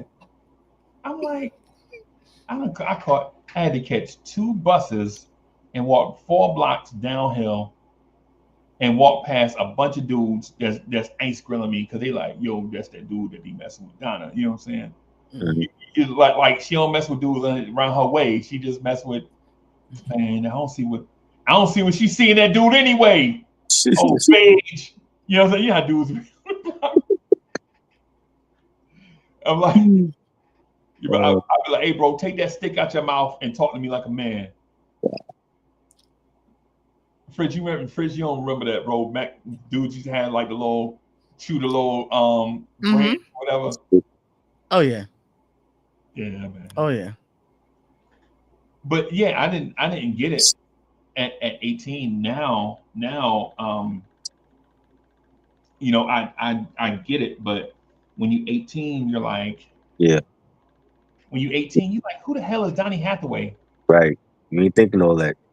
Yeah. When you 18, you like, who the hell is the Whispers? The Whispers?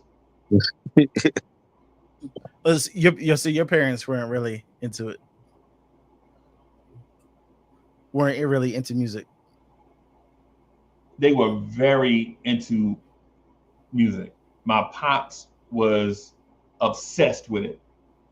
My mom went through stages. Like she'll have she'll have the emotions. That's like the female groups y'all hear me mention. I get that from my mom, but she used to go through the church stages. Like she'll be take that thing off. All I want to hear is some Shirley Caesar.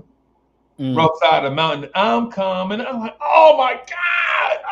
Oh, rough side of the mountain, right? And then she'll crazy. go through the stage where Whitney will come out and then she'll be playing Whitney. She hype. She go to church. You know what I'm saying? And Whitney talking about I want to dance with somebody, knowing good well she ain't talking about dancing, right? So my mom was going through that, and that's her journey for her to tell. But my pops, everything that was hot, going to the record store, right? That's him walking down the street, walking back up the Mm, street with a record or two and a bottle of Bacardi in his hand, right? He gonna come back, relax, listen to his records. That's him, right? well, That's how I told you. That's how I told you. I told you that the Osley brothers was whack. It's because of my father. Osley brothers trash. It's because of my father, not because he said it, but because he used to make me listen to the make us listen to the whole album, and the album have like one song on it, and everything else is strange. yeah. So My parents is like they would listen to like easy listening. They didn't really listen to like I didn't know about like music probably till I was 17. Like the classics. And you know who taught me about music? It was the white guy at work. what? And I don't know. I kind of so I started working. I worked at Kinko's when I was like 16. That was my first job. And on Sundays it would be Jack. Jack was this huge white guy, like Jack. He looked like the Rock, and he had his own company. But he come to work 1 day a week for insurance, and Right. he would come in with his boombox, and he come with his tapes, and he would have R&B classic for days, and then he would put mixes together, like like that's what I learned. That's why I learned music is from Jack. And it's crazy. Wow. Wow. Yeah, Jack had soul. Jack had like he would have like just mixes upon mixes upon mixes, and like his thing on Sunday is don't touch the radio, let me play my tunes, let me do my thing. Right. Right. I'm gonna just do this Yeah. real quick. Hey, YouTube family, we done hit the mark where we gotta say la vie to YouTube. X family, our X clan, we ain't going nowhere. It's I'm a put these guys on the spots with some songs, and I'm gonna see if I can find them and play them right here for these guys. So, if you're watching on YouTube, man, catch us on X, and this is where we are. That's where we are on X. Come through and hang out with us on X. Um, for everyone else, stay exactly where you are. Right, stay exactly where you are.